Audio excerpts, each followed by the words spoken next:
Writing has become such an important skill set in workplace these days. Almost everyone is expected to have basic good written communication skills. Everyone is expected to develop presentations, write a document, or at the least people are expected to send effective, decent emails. If you have been struggling with your written communication, written English communication, here are some basic tips which will help you improve your written communication. The first and the most important tip is obviously to write more, to practice writing more and more. This could be in the form of writing a diary or writing a blog or just having some thoughts written on your phone notepad. It could be any medium, but you have to identify one medium that works best for you. If you want to write about your day, important highlights of your day, you can do it in a diary or your phone notepad. If you want to write your opinion about something that is going on, current affairs or day-to-day news, you can do it on social media. The idea here is to write as much as possible, to construct sentences and to see how much you can write. So keep at it, keep practicing. Start writing, spend 15 minutes every day to write. The second tip is to read and listen. Obviously, if you want to practice a language, if you want to become good at any language, it is not just about writing or speaking. It is also about reading and listening. The more you surround yourself with a language, it becomes easier for you to become good at it.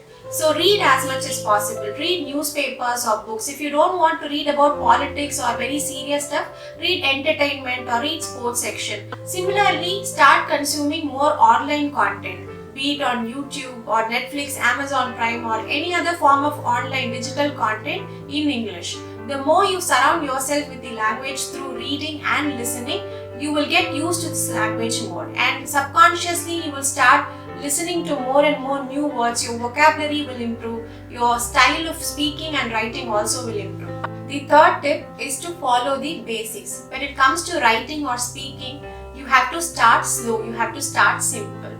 It is like learning to walk before you learn to run. So start simple, focus on the basics. So here are some tips when it comes to sticking to the basics. The first thing is preparing an outline. An outline is what you're going to say, how many points you would have, how many paragraphs you would have, and what will be the logical flow of your article.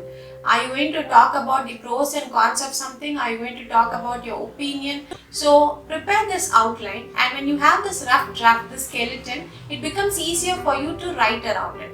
So have this outline always before you start writing your actual blog or article.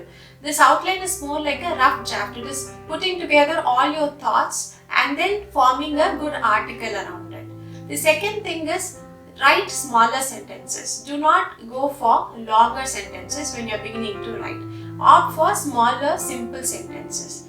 The third thing is have smaller paragraphs. Don't have 20 or 30 line paragraphs. A paragraph should ideally be 6 or 7 lines at the maximum. So start writing smaller paragraphs, smaller sentences and smaller paragraphs. The next tip when it comes to sticking to basics is making use of several free online tools. These tools help you in your writing. They help you check your grammar, your spelling, and a lot of other features are there. And many of these tools are free of cost. Stick to these basics when it comes to writing. As I said earlier, the key here is to start slow. So stick to the basics and slowly you will see how much your writing improves. The fourth tip is to find an editor for yourself.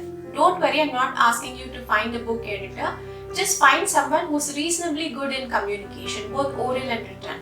Find a person from your friend circle or your co-workers and take the help of this person to improve your writing. Send small articles, blogs or just a paragraph to this person on a daily basis or from time to time. Ask him or her to help you out with the editing, to help you better this draft. So when this person gives you feedback, when this person points out the mistakes you have done, the errors, grammar, vocabulary or sentence errors that you have done, take it, improve on that, work on that feedback and keep improving your written communication skill. So find that person who will patiently help you out from time to time in revising your draft and helping you better your written communication skill. The final tip, the fifth tip when it comes to improving your written communication is understanding that it takes time. Written communication, improving your written or oral communication takes a while. It could be months, sometimes it could be even a couple of years. But don't lose patience, because this is a skill that you can master if you practice regularly. So spend time regularly on a daily basis, spend 15 to 30 minutes, write something, keep practicing. The more you practice, the more you pursue this, you will be successful. Don't worry about people judging you for your poor or mediocre writing skills. Don't worry about people's criticism. Just keep practicing, keep writing, keep getting better at it, keep revising your draft. And one day you will not just surprise people who criticized you once for your writing, but you will surprise yourself and you will realize how much your writing has improved and how confidently you started writing more. I hope you found these tips helpful. If you did, give this video a thumbs up and let me know in the comment section below. For more such videos, consider subscribing to Mace Miller's channel. I post videos every Thursday. I'll see you next Thursday. Until then, bye and be well.